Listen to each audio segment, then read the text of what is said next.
Hi అండి, అందరు ఎలా ఉన్నారు? Welcome back to my channel. మన తెలుగు వారందరి ఫేవరెట్ స్నాక్ ఐటమ్ ఈరోజు మిర్చి బజ్జీ అయితే చూపిస్తున్నాను.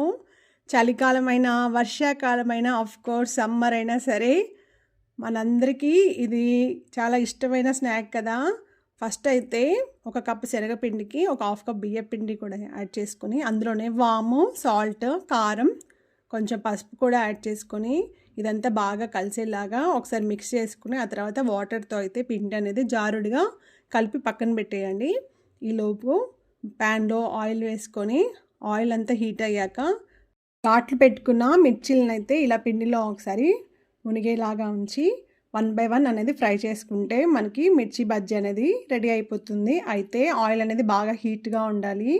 ఇదిగోండి, ఆ తర్వాత ఒకసారి ఇలా మళ్ళీ ఒకసారి మధ్యలో కోసి అందులో స్టఫింగ్కి ఆనియన్స్, వేయించిన పల్లీలు, కొత్తిమీర, ఫైనల్గా ఇలా నిమ్మకాయతో ఒకసారి సర్వ్ చేసుకుని తింటే ఎంతో రుచికరమైన మిర్చి బజ్జీ రెడీ అయిపోతుంది.